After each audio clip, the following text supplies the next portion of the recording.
Bismillahirrahmanirrahim. Assalamualaikum warahmatullahi wabarakatuh.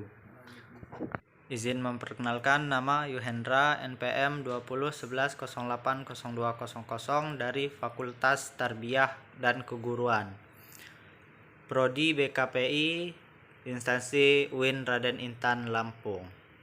Di sini saya akan menyampaikan sebuah materi tentang teori Myers-Briggs, mata kuliah Bimbingan Konseling Karir, dosen pengampu Mistika Febriani, MPD. Teori Myers-Briggs. Dalam buku Psikologi Taipei 1921 atau 1971, Jung menulis tentang berbagai cara individu menggunakan persepsi dan penilaian. Dia prihatin baik dengan apa yang orang perhatikan dan bagaimana mereka membuat keputusan tentang apa yang mereka lihat. Untuk menempatkan sistem tipe Myers-Briggs dalam konteks pengembangan karir akan sangat membantu untuk menganggapnya sebagai teori sifat dan faktor.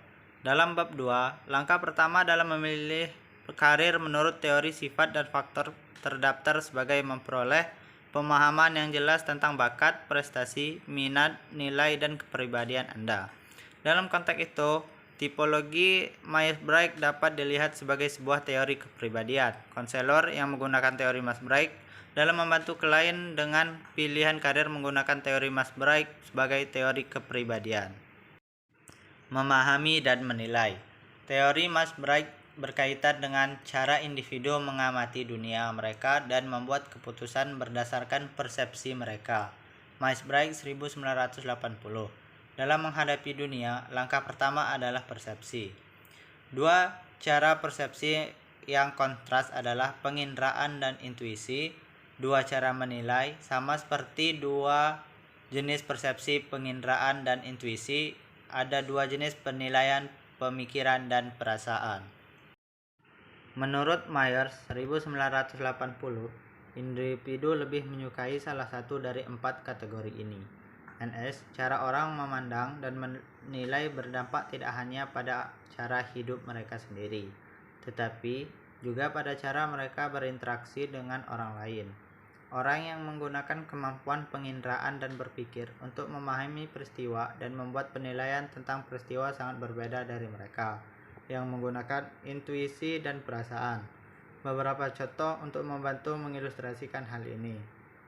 Mengandalkan penginderaan dan pemikiran. Orang yang mengandalkan penginderaan untuk memahami dan berpikir untuk menilai cenderung berfokus pada pengumpulan fakta yang dapat diverifikasi oleh pengamatan mereka. Preferensi untuk persepsi atau penghakiman. Menggunakan tipologi Myers-Briggs penting tidak hanya untuk memahami bagaimana klien memandang dan menilai, tetapi juga untuk mengetahui proses mana yang lebih penting.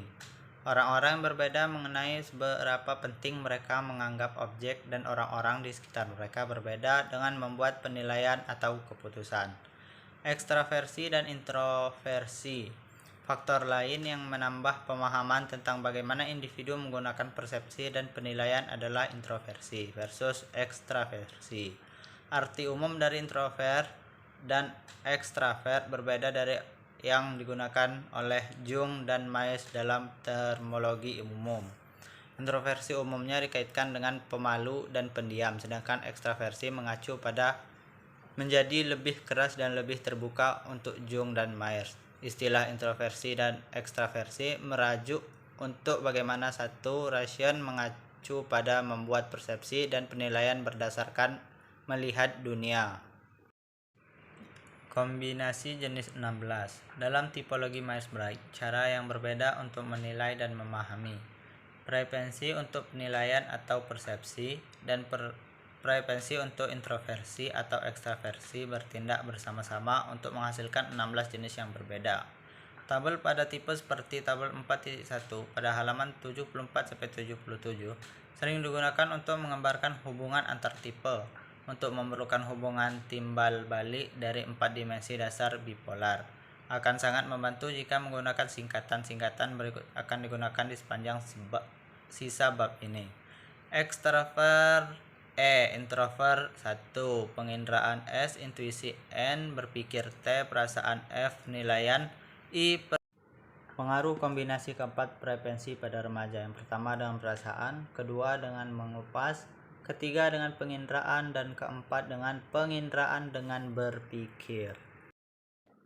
Alasan saya memilih media animasi karena menjelaskan materi menggunakan media animasi itu lebih mudah dimengerti oleh pelajar dan tidak memberikan tampilan yang monoton, karena biasanya seorang pelajar itu lebih suka atau paham jika menyampaikan materi itu diselingi dengan animasi belajar. Sekian yang dapat saya sampaikan. Bila ada kesalahan saya minta maaf, kepada Allah saya mohon ampun. Saya akhiri. Wassalamualaikum warahmatullahi wabarakatuh.